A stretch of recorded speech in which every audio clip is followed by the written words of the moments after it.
All right, welcome. This is Member Tips with me, Anna, and today I think you might remember last month we were going to go over how not to twist your stitches when you're casting on the round. And I have not one, but 4 different ways to show you that I'm pretty excited about. Before we get into that though, really quickly, I wanted to introduce a very small section at the beginning of the member tips called things that I wish I had known earlier. So it's like beginners sort of thing, but more like if I could go back and tell Anna that this is important when she was learning how to knit, I would. So this is going to be super quick at the beginning. I want to show you how a knit stitch should sit, or how a stitch should sit on the needle. So when you have a knit fabric, all the fabric is made out of these loops.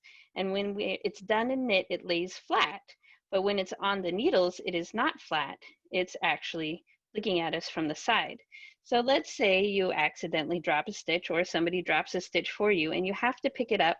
It's really good to be able to know how to pick that stitch up so that it's sitting on the needle correctly for you to be able to knit it the way that's not going to be twisted.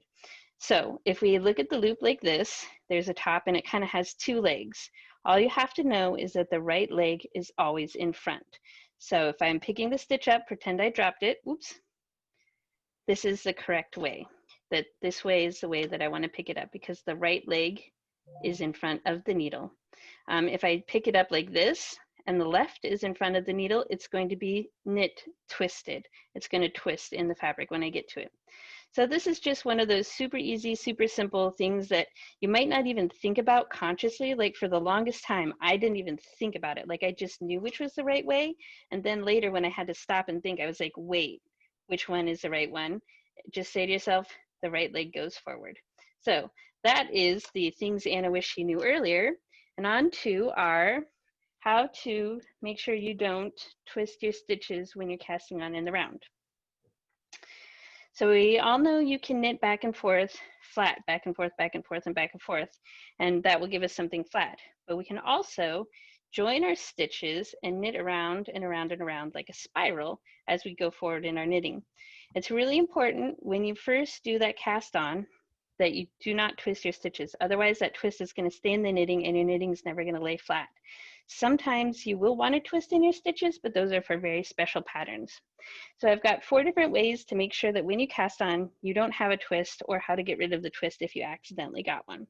So here I have cast on stitches, and everything that I'm going to show you could also do on DPNs, which I also like. It's just I had some circular needles, so that's why I'm showing you on this. So here's my first way to do it.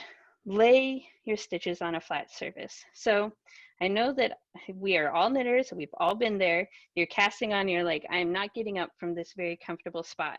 But if your spot doesn't have a flat surface that you can lay your stitches down on, you might want to get up and find a flat surface to lay down on, because it will be worth it.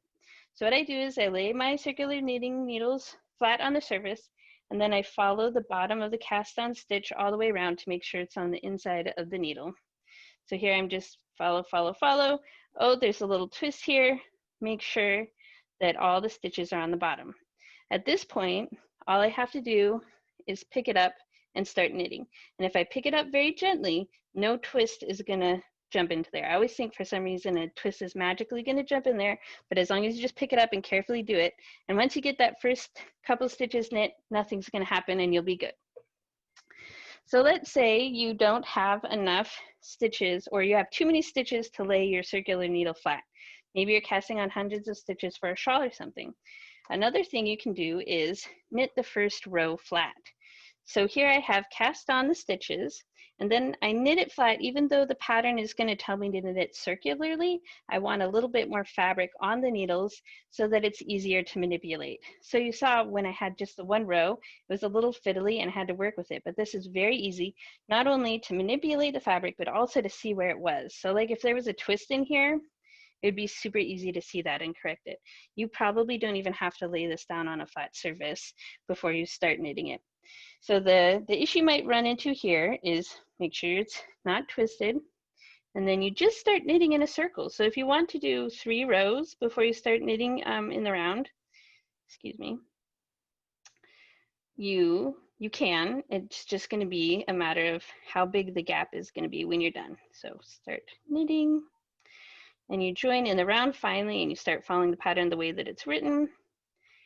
But then when you're done, you kind of have this gappy thing right here. Doo-doo-doo. Perfect, sewing up that gap thread right there. So that's another way to do it. This third way that I have to show you is really, really cool. And I didn't know it before last month. So thank you, Alyssa, for sending me a video by Arne and Carlos, who are knitting celebrities. They write books and teach classes, I think. I don't know very much about them, but I watched this video. And Arne, who's from Norway, explained that in Norwegian patterns, they actually never say don't twist your stitches when you start. Like everybody just does it. And I was like, maybe this is just something that your mom teaches you and everybody just knows how to do it. So what I've done here is I've cast on and I knit one round, and oh no, I found that while I was knitting, I didn't lay it on a flat surface and I have a twist. This is what the twist looks like when your cast on goes around the needles. So all you have to do, you can still fix it, you don't have to untangle it from here, is I'm going to knit the last stitches of the cast on edge till I get to have knit all the stitches. And here it's joined in the round by that one. All I'm going to do is gently hold the tips of these two needles, find my twist, lead it up to the edge here, and then watch this, it's magic. I'm going to put this needle and untwist it. Right? Right? Like it's the simplest thing that I've never thought of and I would never do. But now the twist is completely gone. Well, it's not gone. It went into that little thread right there. So I can twist, I can put that twist back in my knitting by flipping it up like that. Yes, I can show it again. So here I have my twist in the needle. I'm just going to hold my stitches close to here. And here's my twist. I'm going to straighten it out with my fingers, work the twist to the edge. It's the simplest thing.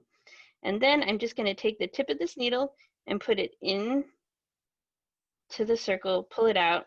The twist is out. Well, you know, it's not out. It went into that thread. So I could knit 2 rounds, but then I would have 2 threads right here. And I think I have, in fact, taken out a twist in the 2 threads, but then the threads cross. So when you do this, it's absolutely imperceptible. So that's the magic trick. And I have one last thing that I want to show you that you might not ever use in your entire career, but it's still something handy that you might need in your pocket. So I was looking at my knitting books, as you do, and I found this page in Nancy Merchant's Fresh Brioche, and she's telling you how to cast on in brioche in 2 colors. So it can get pretty gnarly pretty quickly. And she recommends putting in this guideline so it can help you keep your stitches straight and also help you count your stitches. And I was like, well, this is brilliant. I'm going to try it. So just for the sake of doing it, I cast on, and I just have one color here, some stitches, and I have my guideline running in and out of here, you see. And so I guess maybe it was from the picture that I saw. I was like, pretend you twist it up like this. This guideline is just going to be my snap. Like I'll be able to pull the ends of this guideline and all of a sudden they're going to snap straight. But that's not actually how it works. It does make it a little bit easier to see. Like, you know, you want it to be magic. You want it to be like that other one where it just makes it all the way straight. So I still have to untwist it, but it does make it easier to see. So I can tell where the bottom of that stitch is a lot easier. And also it gives me the added benefit of counting. So if I had to cast on a majillion different stitches, I could go do this by 10. So I did it by 5 here. So 5, 10, 15, 20, you know, and then it's all counted. So the way you put in a guideline is fairly simple. And I'll show you that just real quick here. You get your cast on edge towards the tip of the needle here. And I have my guideline in the back. I'm having that come down from the top and the working yarn from the bottom. And so I've cast on 5 and it was behind. So I'm going to bring that guideline between the needle and my cast on stitch, and it's still coming up from top. And I'm going to cast on 5. And now I'm going to put that guideline down, just like that. Then another 5.